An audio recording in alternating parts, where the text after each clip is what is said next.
내 강아지는 왜 이렇게 귓병에 잘 걸리는 걸까요? 왜 이렇게 치료를 해도 잘 낫지 않는 걸까요? 치료를 해도 왜 이렇게 다시 귓병이 생기는 걸까요? 또 귓병을 예방하려면요 도대체 어떻게 관리해줘야 하는 걸까요? 귀 청소는 얼마나 자주 해줘야 될까요? 또 귀털은요 뽑아줘야 하나요? 말 안 하나요? 저는 수의사 윤쌤이고요. 오늘은요 강아지 귓병의 모든 것과 귀관리 요령에 대해서 한번 알아보도록 하겠습니다.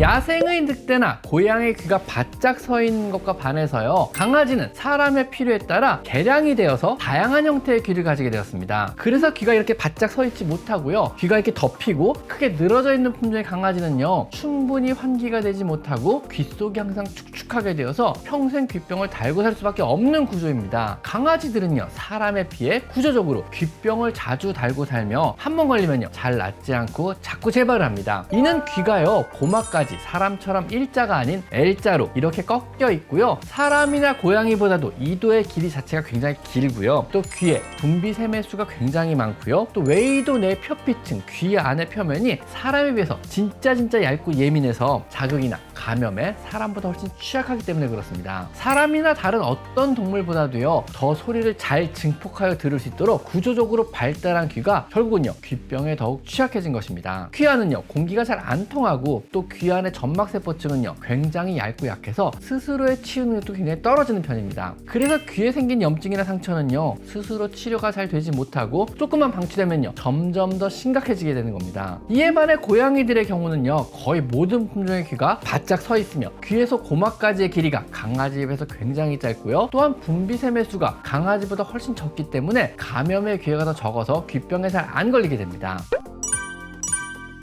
귓병의 시작은요 처음에는 알러지 때문이든 긁어서 생긴 작은 상처든 혹은 귀털을 뽑으면서 귀 안에 생긴 자극으로 인해서 가벼운 염증이나 발적으로 시작이 됩니다. 이런 작은 자극들이 처치받지 못하고 시간이 지나게 되면은요 귀 속의 세균들에 의해서 2차 세균 감염이 시작됩니다. 그 후 역시 방치가 더 오랜 시간 지속되면은요 세균성 외염에 의해서 귀 안의 유일한 보호층인 점막의 세포층이 완전히 붕괴되고 망가지게 되고요. 3차로 곰팡이 감염 역시 시작되어 말라세지아 같은 곰팡이성 외염으로 발전하여 진행하게 되는 겁니다. 이때는 검은색 귀지가 나오기 시작하죠. 곰팡이성 외염으로까지 진행을 하면은요 점막세포층 깊이 곰팡이균들이 침입하여 귀 보호층들은 완전히 망가졌다고 보시면 됩니다. 귀 표면은요 코끼리 피부처럼 혹은 우리의 팔꿈치처럼요 두껍고 우들두들하게 변형이 되고요 붓고 딱딱해지게 됩니다. 더 나아가서요 귀 표면 안쪽에 귀 연골마저 변형시켜서 귀가 딱딱해지고 우그러지면서 좁아지게 되는 겁니다. 곰팡이까지 감염되어 귀 표면이 두꺼워지고 우들두들하게 변하기 시작하면은요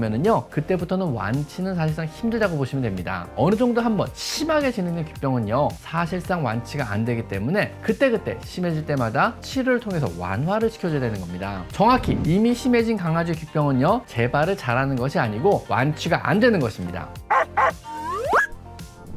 그러면은요 귓병이 처음부터 안 생기도록 관리하는 요령은 어떤 것이 있을까요? 첫째로 언제라도 귀에서 조금이라도 노란색 혹은 검은색 분비물이 나오거나 부어있거나 빨갛게 보인다면은요 빨리 병원에 데려가서 더 심해지기 전에 치료를 하는 것입니다. 두 번째는요 귀 청소는 웬만하면 절대 하지 말고요 혹시라도 귀 청소가 필요하다면은요 동물병원에 데려가서 치료를 해주시는 것이 좋습니다. 귀 청소는요 부드러운 솜에 귀 세정제를 묻히고 손가락 들어가는 데까지만 부드럽게 닦아주시면요 그걸로 충분합니다. 세 번째는요 혹시라도 집에서 귀 청소를 하더라도요 절대 자주 하셔서는 안 되고요 하실 때에도 절대 귀 속으로 아무것도 넣어서는 안 됩니다. 귀 세정제 몇 방울만 넣어주시고요 이렇게 마사지 해준 후 스스로 털어내게 두시는 정도가 다입니다. 절대 귀 속에 면봉이나 솜 같은 것을 넣어서 물리적인 자극을 주셔서는 안 됩니다. 네 번째로 귀 안에 반짝거리는 정상 분비물인 왁스 같은 것들은요 절대로 함부로 닦아내시면요 오히려 귓병이 더 심해질 것입니다. 그러한 귀 내의 정상 분비물들은요 세균의 번식을 막고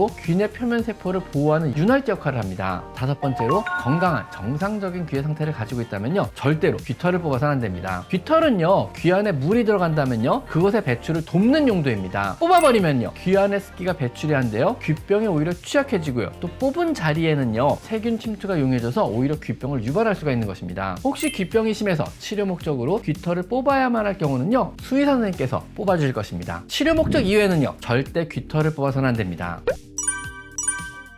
강아지의 귓병이요, 강아지의 생명을 위협하진 않겠지만요, 굉장히 괴로운 질환임에는 분명합니다. 강아지 귀 관리의 첫걸음은요, 어떤 경우에도 절대 건들지 않는다입니다. 아무것도 하지 마세요. 털을 뽑지도 청소를 함부로 하지도 마세요. 귀라는 공간은요, 필요해지면요 동물병원에 데려가 치료를 해야 되는 곳이지 집에서 청소를 해야 되는 곳은 아닙니다. 우리의 귀를 생각하시고 이해하시면 됩니다. 우리는요 강아지의 귀보다 5배 이상 두꺼운 점막세포층을 가진 튼튼한 귀를 가지고 있지만은요, 귀를 면봉으로 자주 후빈다면은요 우리의 귀도 아마 엉망진창이 될 것입니다. 절대 귀털 뽑지 않기와 귀 안에 면봉이나 솜을 사용하지 않기, 심해지기 전에 병원에 데려가기, 요 3가지만 오늘 꼭 기억했으면 좋겠습니다. 오늘은요 강아지의 귓병과 귀관리 요령에 대한 얘기를 한번 해봤습니다. 오늘은 여기까지 강아지 상담소였습니다. 감사합니다. 제 채널에 들어오셔서 이곳 스토어를 클릭하시면요, 제가 추천하는 많은 강아지 용품과 사료들을 확인하실 수가 있습니다. 제가 엄선한 믿을 수 있는 사료나 간식, 용품들을 모아놓았으니 참고하시면 많은 도움이 될 것입니다. 또한 PC로 제 채널에 들어와서 이곳 돋보기 모양을 클릭하셔서요, 여러분이 궁금해하는 관련 키워드를 치시면은요, 이미 제가 많은 영상으로 만들어서 아카이빙을 촘촘하게 해놨으니까 대부분의 여러분의 궁금한 점을 바로바로 찾을 수가 있을 것입니다. 혹시라도 여러분이 궁금한 게 생긴다면요, PC로 제 채널에 들어와서 이 돋보기 모양을 클릭하세요. 아셨죠?